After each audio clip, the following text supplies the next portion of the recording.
Hi, everyone. This is David. Welcome back to How to Build a Highly Profitable Business. This is session 4, Generating Customers. Now, by way of introduction, this session presents how you consistently generate customers. Now, for your information, what you should anticipate when you're first starting your business and you actually have a marketing process in place. Generally, it starts out to where you'll be getting perhaps 2 or 3 customers, depending on what business you're in, per month. Then as time goes on, you'll have 2 or 3 customers per week. And then as time goes on, you'll have 2 or 3 customers per day. And then, of course, it expands from there. Okay.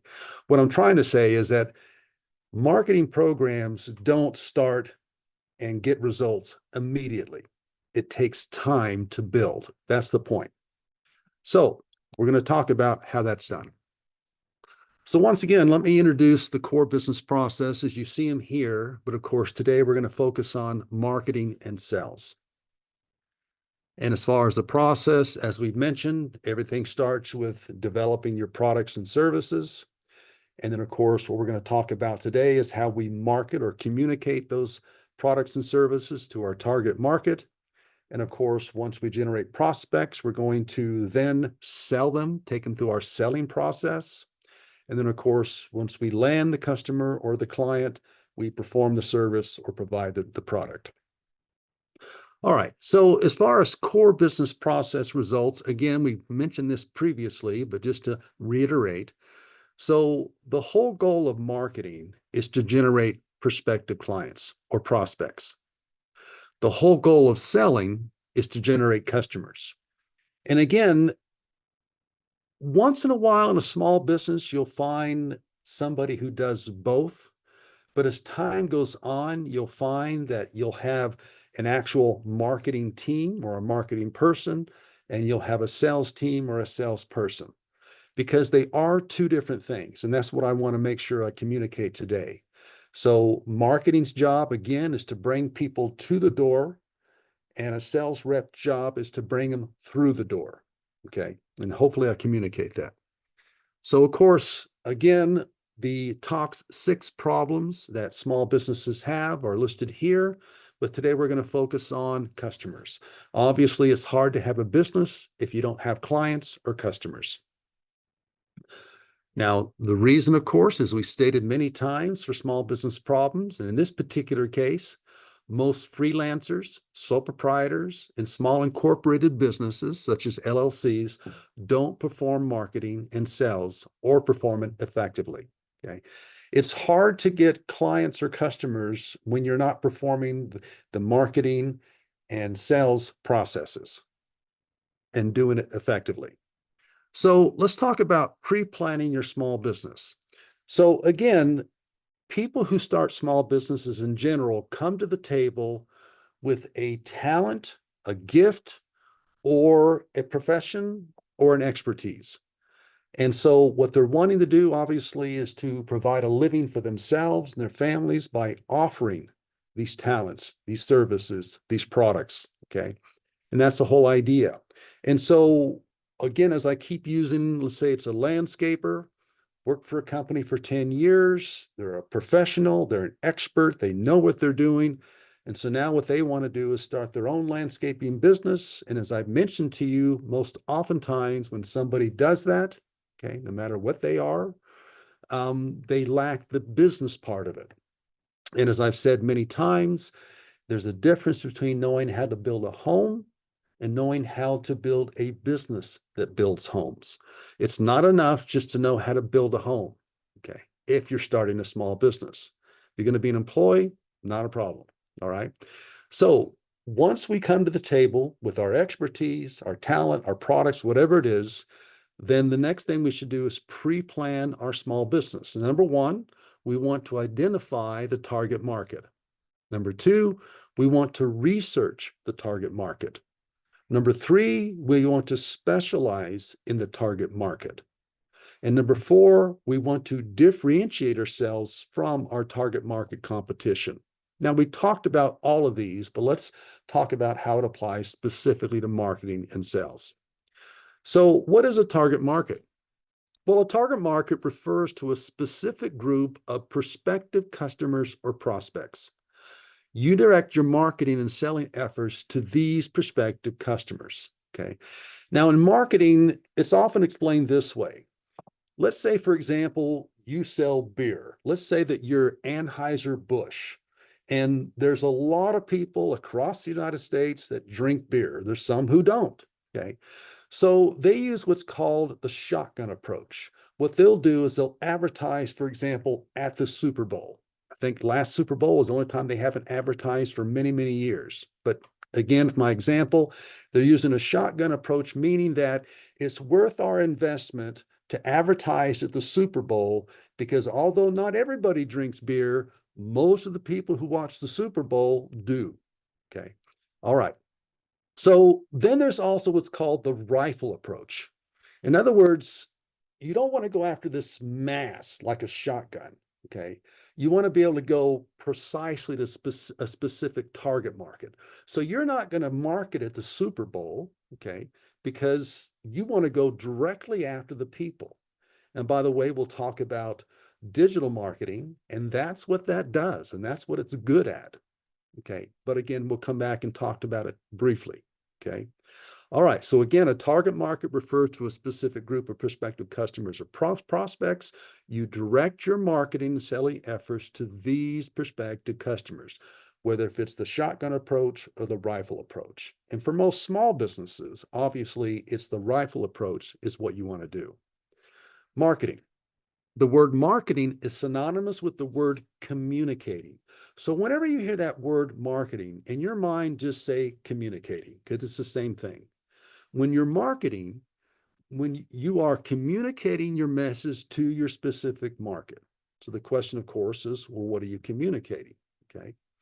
So if you have products, that is, you're selling products, you communicate to inform your target market that you have what they need or want and why they should buy it from you.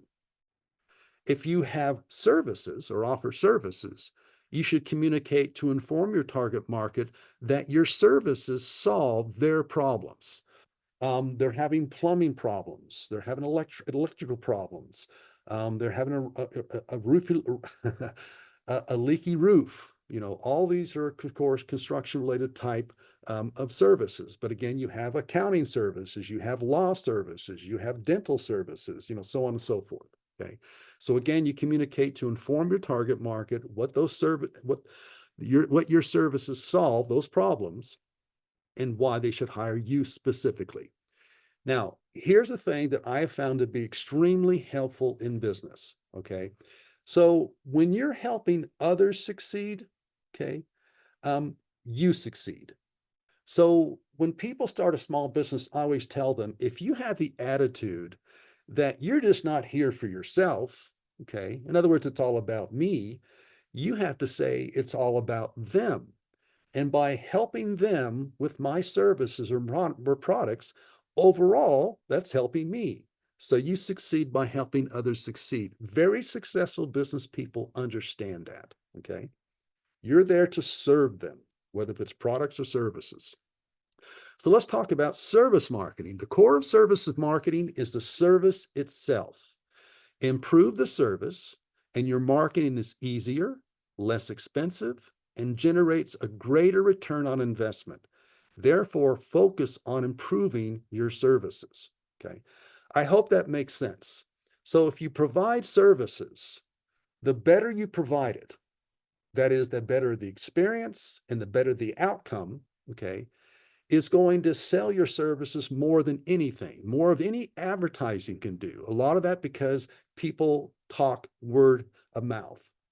And when they have something that's done great and they get a great experience, they're not just necessarily going to just go out the door and just shout it to the neighborhood.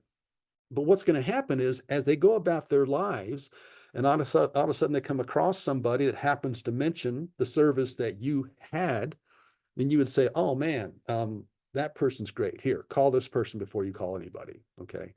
And so anyway, it's true. So the idea is constantly look at improving. And again, that kind of goes back to research and development. but constantly looking at improving the services you offer. And of course, you would do the same thing with your products. You're always wanting to improve your products. We talked about the life cycle. Every single product and service start at the bottom. They're new. They enter the market. They begin to emerge. Over time, they become mature. They become horizontal as far as sales, and then they decline. And so big companies like Tide, for example, what do they constantly do to keep that thing going into the declining stage? They keep the new and improved Tide, okay, kind of a thing. And so you're always looking to improve your products and services.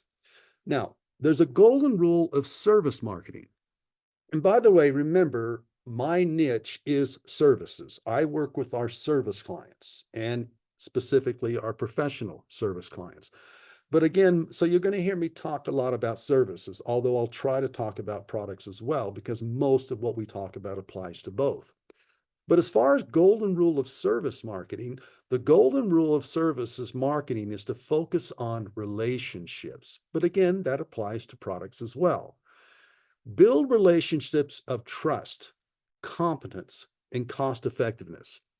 If you're going to work as a dentist or a home builder or an accountant, a lawyer, okay, those things are so important. But again, it's important whether if it's products or services. Build relationships of trust, competence, and cost effectiveness. Services marketing should focus on relationships and not on features and benefits. And that's the main difference between selling products and selling services. If I'm going to the car dealership, yes, the relationship I have with the person, the car salesman is important. It's an important role if I get along with them. But I'm going to buy the car anyway because I want to know the features and benefits of buying this particular car. And I'm going to buy it no matter if you were on your game or not. Okay, it comes down to. Whereas when it comes to professional services or other services, it's all about the relationship. I'm not going to work with you unless I can get along with you. Okay. All right. So, what prospective customers want to know? So, number one, trust. Can I trust you? Okay. In other words, what you tell me, is it true? If you tell me you can do this, can you really do that? Okay. You tell me it's going to cost this. Will it really cost that, kind of a thing? So can I trust you? Okay. If you're working with an attorney or an accountant, my information is very private. And can I trust you to keep it private, kind of a thing. And then as far as competency, can you do what you say you can do? Okay. Cost. Are your services worth the cost I will incur? I don't mind paying for something, but I'm hoping that what I pay for is worth what I pay. Comparison. How does your services compare to competitor services? Okay. These are things they want to know, and you better be in a position to know how to answer them. In fact, your communications should include all of these things, again, depending on what you're doing. Now, again, let me introduce this to you, and I found this fascinating. Obviously, I've been in the accounting business for a long time, and I had a neighbor that started a nonprofit, but he obviously didn't have expertise in fundraising. And so, not that I did either, but he knew that I had a lot of experience in selling. And so basically, he asked if I could help him. And of course, I believed in what he was doing. He was a good friend of mine. And so I was happy to help him. And so, knowing that fundraising was a bit different than what I was used to, I started going to some classes. And I went to this one class that taught what I'm going to teach you. This I thought was amazing. So it's called the fundraising process. Number one, there's 4 steps. The first one is identify. So you want to identify prospective donors most likely and able to donate. Okay. So I'm not going to waste my time with people who are unlikely to donate, or more importantly, they're not able to donate. Okay. Number 2, you then cultivate. You cultivate a relationship with prospective donors. Okay. And then number 3, you solicit. You specifically outright. So once you've identified the person, you know that they're likely and able to donate. You start developing a relationship with them, taking them to games, taking them to lunches, dropping off fruit baskets, whatever the case may be. Okay. Then you get to a point in time where you ask for the work. Okay, can I do your accounting? Can I build your house? Whatever the case may be. And so depending on what you do, the identifying and cultivation may take some time. Okay. Whereas other things are instantaneous, as far as that goes, but it still applies. But what I'm saying is, I've known people who work hard to identify and cultivate, but they never ask for the business. Okay. And so you've got to outright ask and to get their business. So anyway, number 4, stewardship. Now, once you have the business, or excuse me, we're still on fundraising here.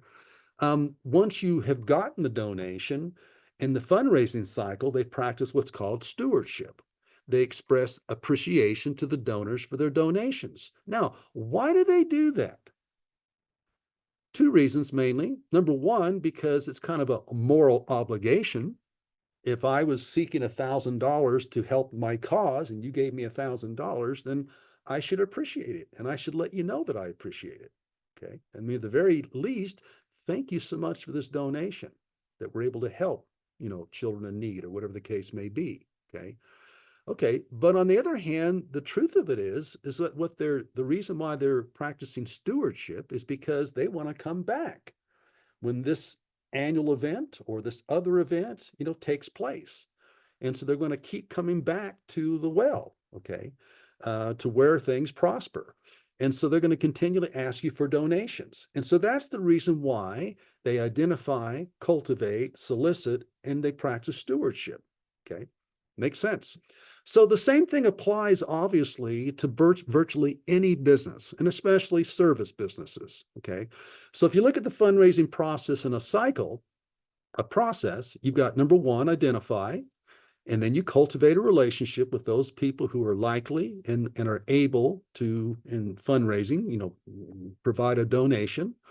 And then you're going to ask for that donation, and then you're going to express appreciation and keep a relationship, keeping tabs and touch. And the idea is because you know darn well that's going to come around every year or whatever the case may be.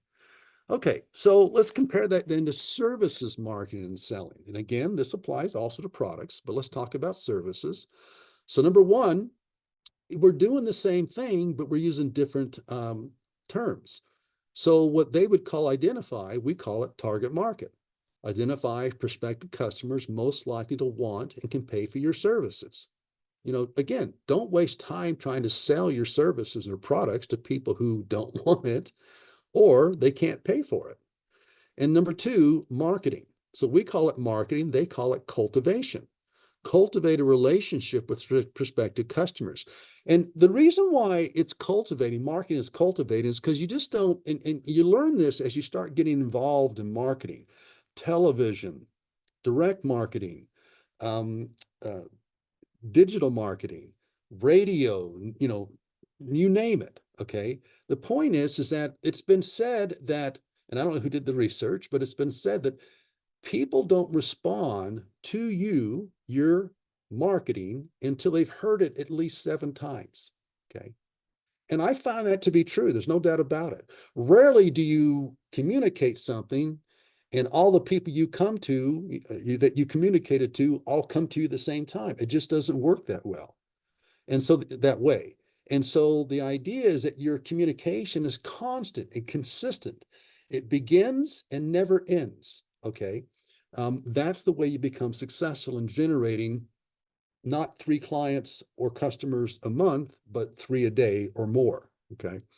All right. So then again, what we call selling, they call it soliciting. In other words, you ask them for their business. And then, of course, 4 is where customer care, what they would call stewardship. You've got to express appreciation to your customers for their business. You have to consider other products or services that may help them and ask for referrals. So this is what we've been talking about before when we talked about customer service. The reason why customer service is so vital, okay, is because once you get a customer, the idea is, I want you to stay. If you're losing customers, that's because you have poor customer service. If you have several products or several services that one of your customers could use, if they're not coming back to buy for example, in our situation, yeah, we work with small businesses. And we offer bookkeeping, payroll, accounting, and tax preparation, as well as others that we've mentioned. Okay.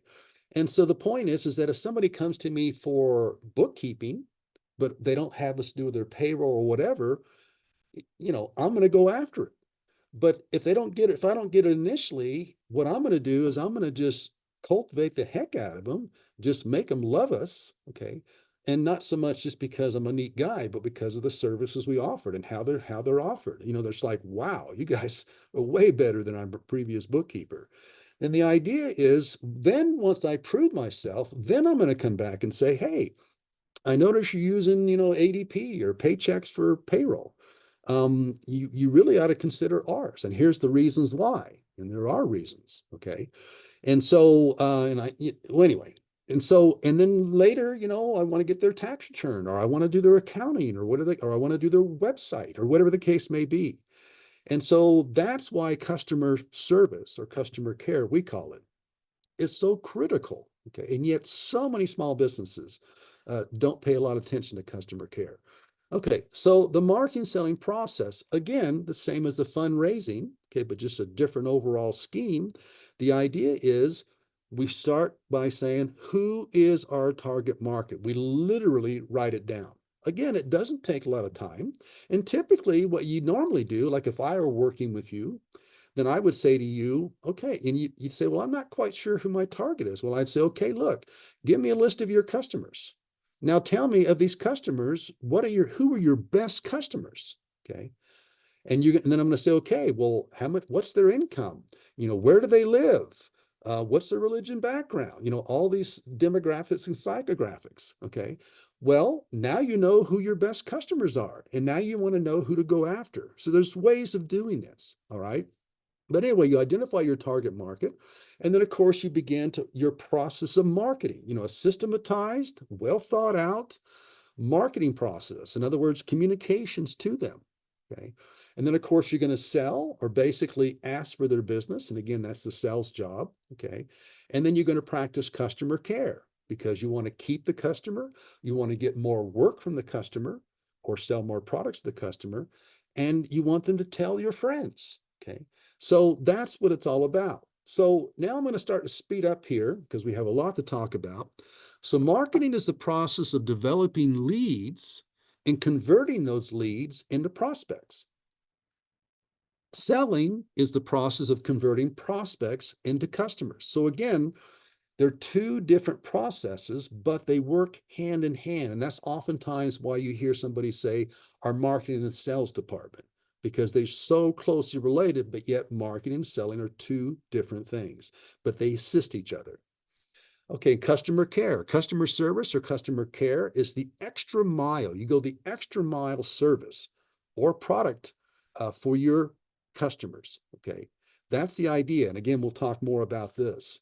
As far as our marketing objective, and this is examples, our objective is to generate and convert leads into prospective customers. What is our selling objective? We want to convert those prospects into customers. Okay. So marketing's job, again, bring them to the door. In other words, take our target market and turn some of those people into prospective customers. And then selling's job is to take those people who have said, hey, I heard your message, tell me more. Okay. And their job is to now bring them through the door and turn them into customers. Customer care objective, retain customers, increase client revenue, and obtain client referrals. Okay. So again, all different objectives, but they all work together. And so customer conversion process. And so you find that you have a target market, and from your target market, you generate leads. And then you take those leads and you convert them into contacts. In other words, if there's 100,000 people in my market, and let's say I do a digital marketing campaign, am I going to reach every one of those 100,000? No, of course not. But I'm going to reach as many as I can. And the more often you communicate, the more people you communicate with. Okay. But then again, as I stated before, it's been said that they don't hear you or respond to you until they've heard from you 7 times. That's how you establish your brand. So although they may have an interest when they first hear you and they hear your name, okay, but they don't need you right now. And then they hear your ad or whatever it is, you read your communication or whatever it is, they see it again, okay? But again, they're not there. And all of a sudden, lo and behold, 3, 4, or 5 times later, it's like, I've got a problem, with my toilet in my house. And so I'm going to call so-and-so plumbing service because I've heard of them. I built, that's the whole idea behind branding. They have branded their name into my head, okay? And so we'll talk about that as well. So anyway, the point is that that's what it's all about, okay? And so that's the process. They were a lead, they turn into a contact, they turn into a prospect, and they become a customer. Marketing sales is also a numbers game, okay? So again, you want to go after the biggest target market you can. And so in other words, you want to go after 100,000 compared to 10,000. And the idea is the more people you market to, the more clients you're going to generate or customers you're going to generate. Okay. So it's the target market. And here's the way it works. So as far as a target market, the larger your target market, the more leads you can generate. As far as leads, the more leads you generate, the more contacts you generate. As far as contacts, the more contacts you generate, the more prospects you generate. And finally, at a prospects, the more prospects you generate, the more customers you generate. Okay. So that's how it works. So if you begin with a bigger market, you'll have more clients in the end or customers. Marketing strategy. Number one, state the business you are in. Okay. It's called a business statement. Now we do in things, just so you know, we assist our clients with all these processes. Okay. Even though we do bookkeeping, payroll, accounting analysis, and tax preparation and planning, and even though we do digital marketing, um, uh, digital marketing and web development, and video production, we do other things as well. And that's the reason why we work with small companies, is because we want to help them succeed. So if they don't have a marketing strategy or a sales strategy, what I'm introducing you to is what we first introduce to them, and then we actually assist them in developing these. Why? Because they're busy. Remember, we talked earlier about even if they're experts at it, they have so much to do, they need to learn to delegate either to an employee or outsource to an independent contractor. That's the idea. And so we teach them this, and they can take this and go do their own thing if they want to. On the other hand, if they're busy, we'd be happy to help them and develop it for them. Okay, just so you know. Okay, so again, state the business you're in. Number 2, identify your target market. Number 3, develop your niche. Okay, what industry, what service, what product. 4, position yourself in the market. 5, differentiate yourself from your competition, as we talked about last week. Number 6, establish and build your brand or image. Okay, so that should be your marketing strategy. Again, whether if you work with services or products. Okay, so what's the marketing process? We have a strategy, but what's the actual step-by-step process? A process is where you'll have procedures and you'll have steps. So the first procedure is review your business statement. Second, identify your target market. Third, generate leads. Fourth, contact leads. Fifth, refer prospects to sales. Okay, so that's the marketing process. Now, to give you some simple examples, business statement, and you always start simple. People think if we ask them, what's your business statement, they think they're going to have to go in a room with their partners for a week and come out of there with this official technical business statement. No. If I walked up to you and said, hey, what do you do? And you told me, boom, there's your mission statement. That's what you start with. And then you continuously refine as time goes on. Okay. Don't waste all this time trying to have this perfect business statement or anything else we talk about. Just put it on paper.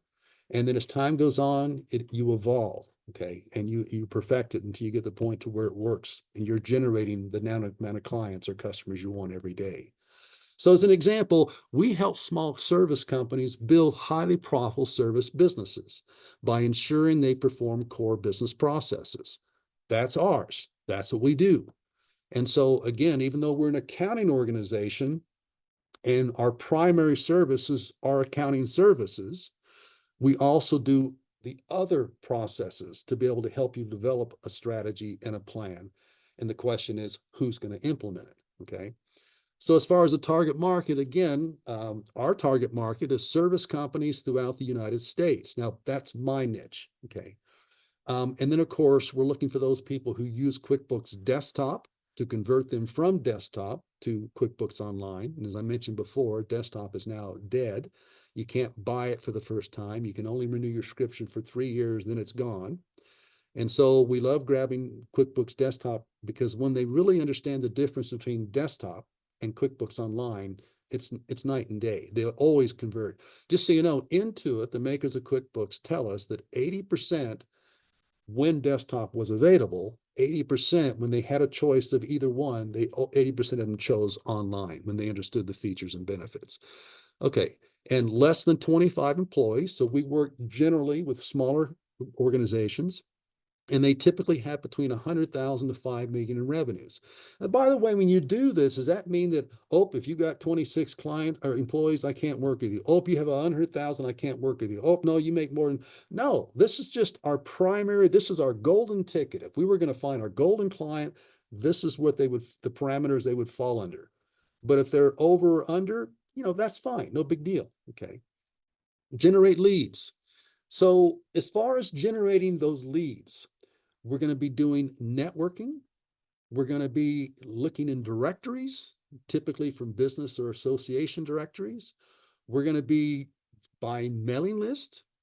We're going to be doing digital marketing.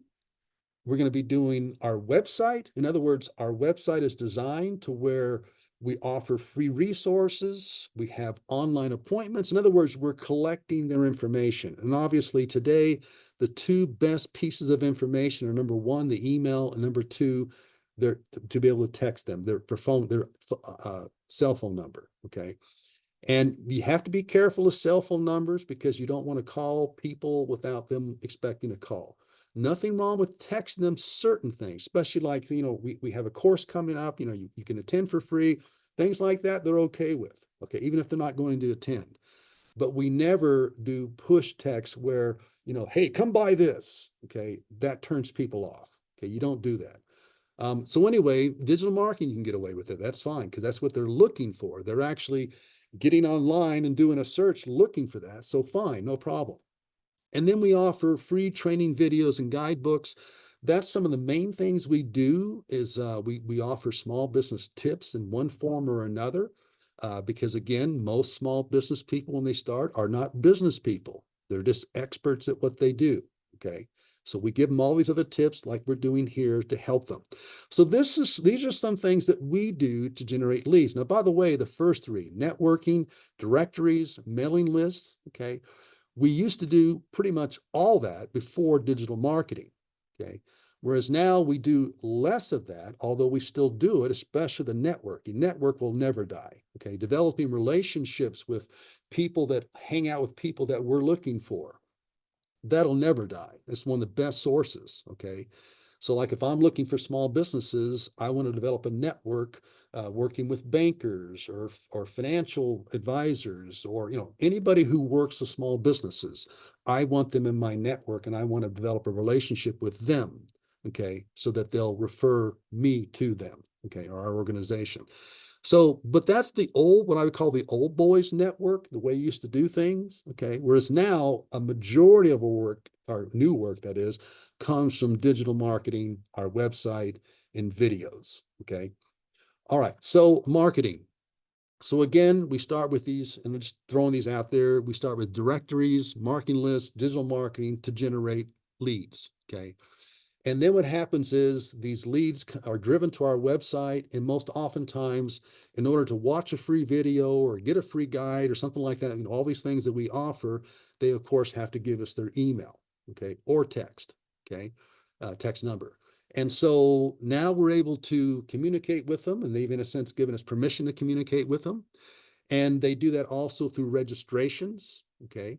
And so the question is, what are they going to register for? Well, on our website, we'll have these videos, these guidebooks, and other things that we offer. So they go to our website. We communicate it with them to these leads. We send them to our website. They get what we promised them. It's free, no kind of stuff. And of course, or they register for it, give us their name for it, and of course, they become prospects. Okay. So this is something that we do often, and it's very, very successful. Okay. And our digital marketing is what ties into that. As far as contacting leads, so then once we have these leads, then of course we've got their email. So we're going to start emailing them. And you have to be careful. You don't email them every day. Okay. And when you do email them, you don't email them and say, hey, can I do your accounting? Okay. You work on developing that relationship. Okay. And so then, or so you use that emails, or if they give you your text, again, with the text, very careful. I don't like it when people text me that I don't know or whatever. And so, but if they text me with something that's going to be helpful or a tip or something like that, great. I appreciate it. Okay. And then of course, social media. Okay. And so, those are the things, obviously we do is primarily now in digital marketing. So speaking of digital marketing is promoting your business online using multiple digital channels. These channels make prospective customers aware of who you are and what you do. And so what are digital channels? Your website, as we've talked about, that's our primary one. Search engines, and that's very, very important as well. We primarily rely on Google, okay, because they have, as the government just found out, antitrust laws. They have, about 90% of people use Google over all others combined. Business listing, okay. And so if we're going to be listing, our business, obviously is going to be in Google Business Profile as well as other places, okay. And so you list yourself in all the search engines, you list yourself in all the business listings. And then as far as online video, when we develop our videos, oftentimes, depending on what it is and what it's for, we'll have it on our website. And then as far as our platforms, such as YouTube, we use other videos specifically for that. Typically, oftentimes, just to let you know, our YouTube videos are more of short, sweet, catch their attention, wanting to know more. And then we send them to our website for our more lengthy, presentations, helpful things, so on and so forth. Social media, of course, Facebook, Instagram. And just so you know, something we've got into recently is that we actually have our own social media platform now that we're just developing. You won't see it for a little bit. But the idea is that if you think about Facebook, instead of us having a page on Facebook, and there's still nothing wrong with doing that, by the way, and we'll still do that. But the idea is if you have your own platform, then obviously it's even better because you control it, okay? And then, of course, paid ads. So you can pay Google, you can pay Bing, you can pay Facebook, many others. You can pay YouTube, you can pay almost any one of these social media platforms. And so, but we primarily rely on Google as far as paid ads, okay? All right, so digital marketing is target marketing. Digital marketing enables you to communicate with the right person at the right time through the right channel because they themselves are entering keywords when they do their searches. And so our Google ads, for example, go right to the people who see or enter those particular keywords that we told them, okay? Marketing is a science, and the digital aspect of digital marketing allows you to get scientific and precise. So what a lot of people don't know about digital marketing is that it provides you some very, very detailed analytical information, okay? How many people are looking at your keywords? Which keywords are they looking at? If you have several Google ads, which one, there's just so, and it gets much more detailed than that. Again, perfect for accounts, number people, okay? And so anyway, that's why we offer the service. So you make a hypothesis, you test your hypothesis, collect data, and adjust. The data makes digital marketing powerful. Practically every action taken online is tracked. You use this data to make more accurate predictions about online users' behavior, okay? And so, like, for example, if you were to try Google, you were to try Bing, I think you would find, as we have, that Google, dollar for dollar is much better as far as results. So that's just one small example of, tracking things. We get more clients from Google than we do from Bing. So maybe we just don't do Bing. We don't need to, kind of a thing. But it gets so much more detailed than that. Since marketing is the process of persuading someone to act, the more data you have, the more successful you'll be at the persuasion, okay? All right, digital data. So what data do we analyze? So as far as your website, there's Google Analytics 4, which just came online about a year or so ago. The other one is gone. Web analytics tool, search engines, Google online search tool based on keywords or phrases, online video. So obviously we offer online video, and sometimes it's on YouTube. Sometimes we do our own on Vimeo, our platform. Sometimes with Zoom. But all of these have these great analytics that tell you exactly how many people are watching. I mean, think about YouTube, for example. How many subscribers you have, how many people watch this video, how many gave you a thumbs up. Hopefully nobody gave you a thumbs down. Hopefully if they do, it's one or two out of 100 or 1,000, whatever the case may be. But it's just amazing as far as the data. And as far as social media, again, Google Ads has Google Analytics. You can see exactly how your ads are doing, and you refine them. You start out with, like they say, a hypothesis of what you think is going to happen, but you analyze it and realize, okay, you need to fine tune this, and you get it to a point where your Google Ads works pretty effectively. E-commerce. And so for those of you who use products like Stripe or Shopify or anything else, there is so much analytics there that give you so much information to help you refine and do better. But all of this is digital data that helps you with your digital marketing. And again, of course, we do that for you if you're using us. Web analytics.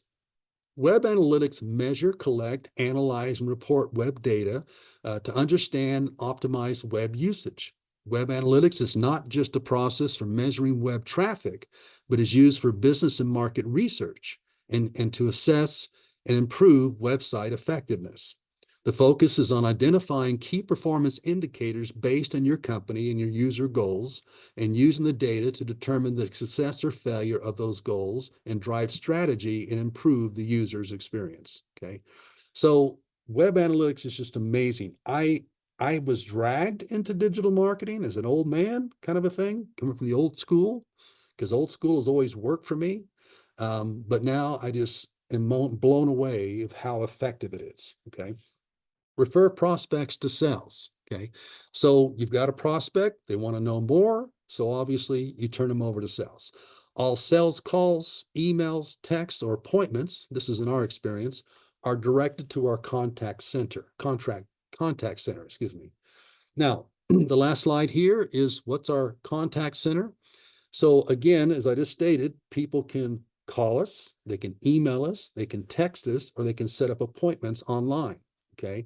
So that's handled through what we call our inbound contact center. And they turn around and say, okay, well, they determine, okay, is this a sales call? Okay. And if so, they connect with one of our sales reps, or is this what we would call client support or customer support? Okay. And so that's what we do with all this inbound texts, phone calls, appointments, so on and so forth. Okay. Okay, so anyway, I wanted to give you an idea of marketing and sales.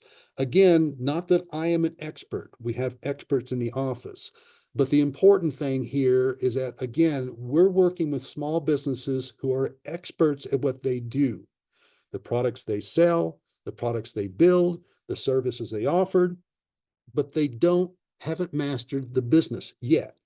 When you get into business and developing your own business, for 5 years or more, then obviously by that time, you've learned the business. You learn what works, what doesn't. But even then, you rely on expert employees, expert outsourced professionals, et cetera, okay, to keep it going and to keep it getting better and so on and so forth. Okay. Anyway, enough said. Again, this is nothing more than just an overview, 30,000 foot view, and just want to give you an idea of what this is all about as far as marketing and sales. And of course, if we can assist you, that's great. But again, appreciate you attending. Next time, we're going to talk about performing. It says here performing accounting services, but it should say performing services and selling products. Okay. Just so you know, originally we developed these, of course, for ourselves. Okay. And now, of course, we offer it to our customers. So I apologize I didn't update that.